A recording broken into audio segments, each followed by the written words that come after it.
Birdie39 channel, welcome. Right, 1985 Nissan Bluebird U11 model. I'll show you how to remove the rear strut. Okay, first step, I recommend before you jack it up, take the back of the back seats out and remove the rubber cap, and then loosen the 3 bolts around the top of the strut. So chock the front wheels, I've got it in first gear as well. Release the handbrake, you want to be able to turn that, helps you out. And obviously jacked up on axle stands, wheel removed. At this stage now, we want to remove the grease cap. I've got a chisel in my toolbox. It's a woodwork tool, but it comes in handy quite a lot, removing this kind of thing. So anyway, yeah, just tap the edge and you should be able to prise it off. Just work around it. So yeah, it's helpful not having the handbrake on, you can turn things around. So yeah, I got this one loose quite quickly and easily. Looks like that inside. Next we've got to remove this split pin, so bend that straight and then tap it out that way, obviously.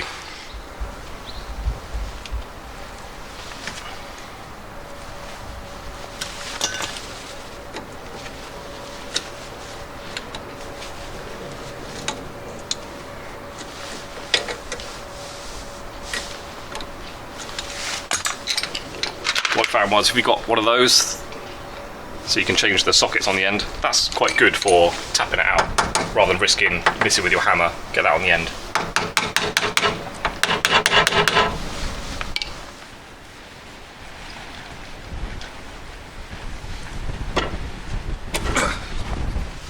This is a locking cap thing, should just prise off. This is called a rear hub stub axle nut. It should unscrew quite easily. Hang on.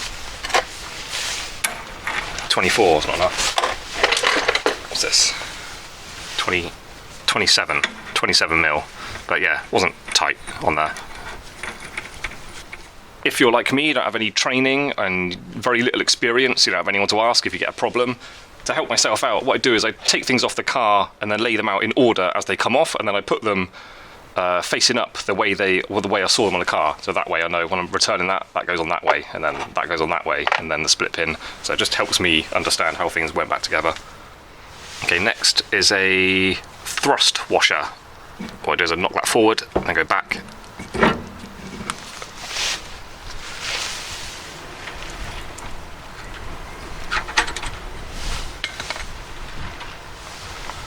Thrust washer, that's called. This is the rear hub outer bearing. Just knock it forward, slide that back. Should be able to take that out.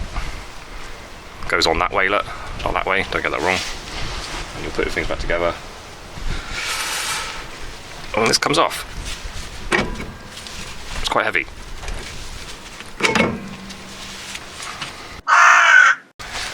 Next, 4 bolts, 12 mil.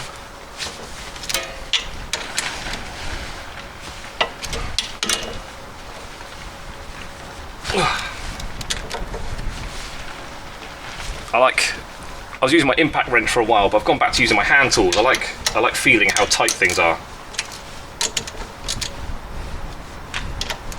So anyway, take these out. Forgot to remove this clip earlier. Normally do that first. Okay, you wouldn't have heard this on other YouTube videos about this sort of job. Next you're going to need 4 zip ties and 1 disposable glove. Okay, 4 zip ties, yeah, I'll tell you what they're for.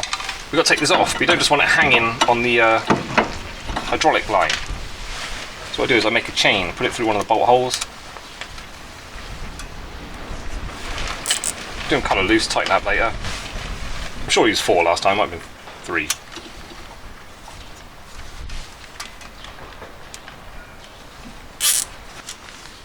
Right, say it again, I'm not an experienced mechanic, I'm sure there's proper tried and tested ways to do this, but I'll just show you what I'm doing. So yeah, do that. That now can hang on those, and if it's dropping down too much you can just pull one of those and tighten it up. Anyway, so yeah, so that's sorted. That's ready to be removed, but I'm not taking it off yet. I'm going to undo these bolts on the bottom of the strut. Doing this for the first time, like I said when I did my front strut video, take photos, take a video, make a video and then talk about what you're seeing and how things go about, and that's going to be really helpful when you put things back together. Anyway, so rear strut, there are what was it, 1, 2, 3, 4 bolts we're removing. First one I'm going to do is that. I think that's the radius rod pivot bolt under there. Goes that way. 17mm.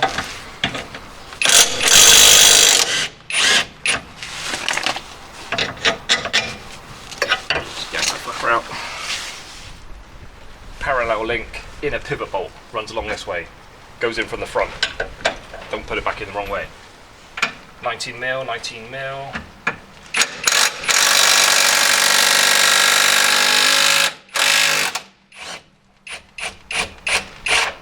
That's on really tight.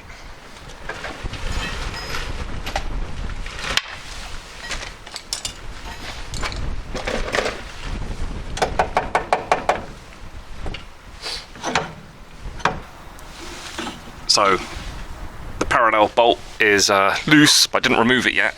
Next we're doing these two underneath, 19mm again, undoing those, and then have your jack ready, because this is all about to become loose. Once we've done the top, you can release this, so you want your jack to support it.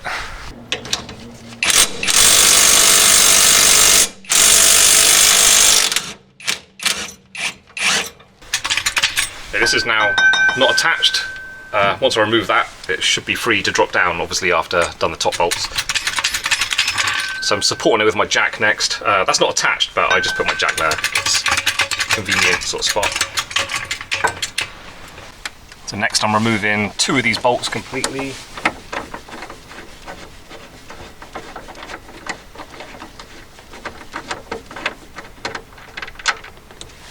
Be careful not to drop them down, otherwise you've got to take out the interior of the boot and try and find it. Having these magnet things is helpful.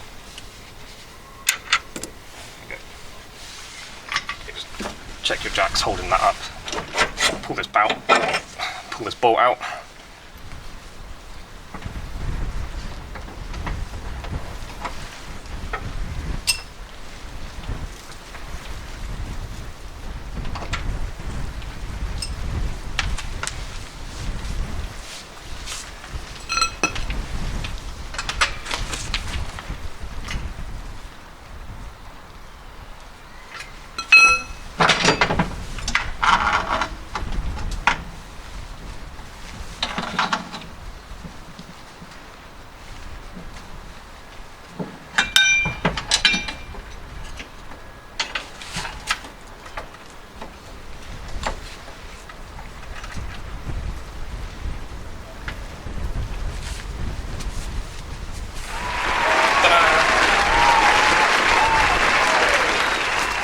And then earlier I mentioned a disposable plastic glove.